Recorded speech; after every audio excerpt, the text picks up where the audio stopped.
दूसरे दिन जब परी ऋत्विक से मिली तो परी के दोनों हाथ पीछे थे। परी ने ऋत्विक से पूछा, कैसे हो? ठीक हूँ, ऋत्विक ने जवाब दिया। क्योंकि पहले दिन ऋत्विक बहुत उदास था, इसलिए दूसरे दिन परी ने ऋत्विक से पूछा कि तुम अब कैसे हो? तो ऋत्विक ने जवाब दिया कि ठीक हूँ। तभी परी ने कहा, अपनी आंखें बंद करो, मैं तुम्हें इनाम दूंगी। किस बात का? ऋत्विक ने पूछा। परी ने दोनों हाथ पीछे थे परी के, और उसने ऋत्विक से पूछा कि तुम कैसे हो? ऋत्विक ने जवाब दिया, मैं ठीक हूँ। तभी परी ने कहा कि अपनी आंखें बंद करो। अगर हमें किसी को गिफ्ट देना होता हो तो हम कैसे करते हैं कि अपनी आंखें बंद करो, फिर अचानक से हम उन्हें गिफ्ट दे देते हैं। वैसे ही परी ने भी ऋत्विक को अपनी आंखें बंद करने के लिए कहा और कहा कि मैं तुम्हें इनाम दूंगी। किस बात का? ऋत्विक ने पूछा। ऋत्विक को समझ में नहीं आ रहा था।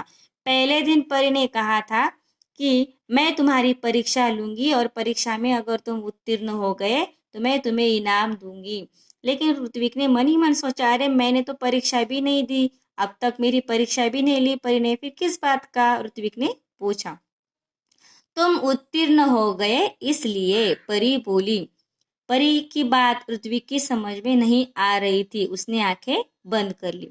परी ने कहा कि मैं तुम्हें इनाम देना चाहती हूँ क्योंकि तुम परीक्षा में पास हो गए, तुम उत्तीर्ण हो गए। अब यह बात ऋत्विक की बिल्कुल समझ में नहीं आ रही कि अगर मैंने परीक्षा दी ही नहीं तो परी किस बात का मुझे इनाम देना चाहती है। लेकिन फिर भी उसने आंखें बंद कर ली। परी ने उसके हाथों में एक मखमली थैली पकड़ा दी। ऋत्विक ने देखा तो हैरान रह गया। यह तो वही पोटली थी जो उसने राहगीर को दी थी। परी ने कहा, कल मैंने ही तुम्हारी ईमानदारी की परीक्षा ली थी, वह राहगीर भी मैं ही थी, इसलिए मैं तुम्हें यह इनाम दे रही हूँ। परी ने कहा कि कल मैं ही परी राहगीर बनी थी। ऋत्विक को समझ में नहीं आया ना कि परी क्यों इनाम देना चाहती थी ऋत्विक को। लेकिन उसने आंखें बंद कर ली और परी ने उसके हाथों में वही मखमली थैली रख दी जो पहले दिन ऋत्विक ने देखी थी। और ऋत्विक ने देखा तो हैरान रह गया, अरे ये तो वही पोटली जो मुझे मिली थी और मैंने राहगीर को दी थी। तो परी ने ऋत्विक को बताया कि मैंने ही कल तुम्हारी ईमानदारी की परीक्षा ली थी, वह राहगीर भी मैं ही थी, इसलिए मैं तुम्हें यह इनाम दे रही हूँ। आपको पता है परियों के पास जादू होता है, काल्पनिक कथाएं हमने बहुत सी सुनी है। तो परी ने ही राहगीर का रूप लिया था। जानबूझकर परी ने ही वह पोटली रास्ते में गिरा दी थी ताकि ऋत्विक वहां से गुजरे। और ऋत्विक अगर ईमानदार नहीं होता, अगर वह बेईमान होता, तो वह उस पोटली को खोल कर देखता, उसमें जो सामान होता वो निकाल लेता। और राहगीर अगर पोटली के बारे में ऋत्विक से पूछता तो ऋत्विक कहता कि नहीं, मुझे कोई पोटली नहीं मिली।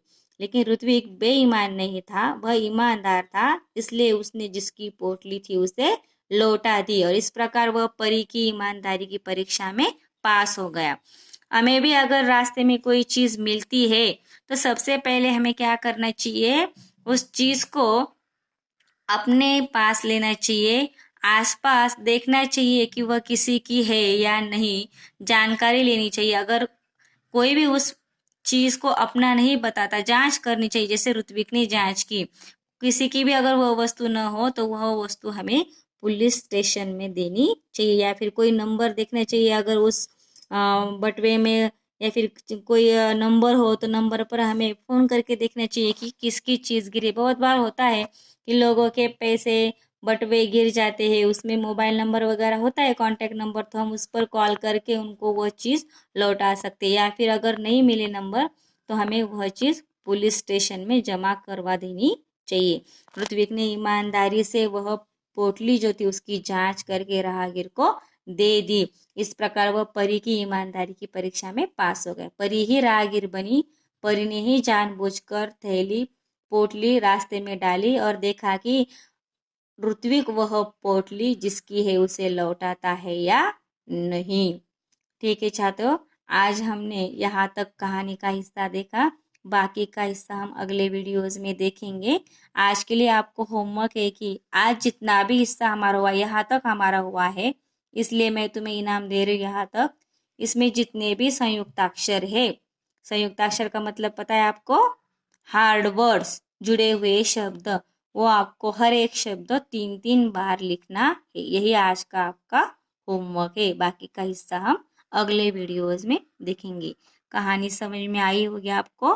फिर से वाचन कीजिए और वीडियोस को अगर एक बार समझ नहीं आया तो 1-2 बार सुनिए आप वीडियो, तभी आपको ये कहानी समझ में आएगी। धन्यवाद।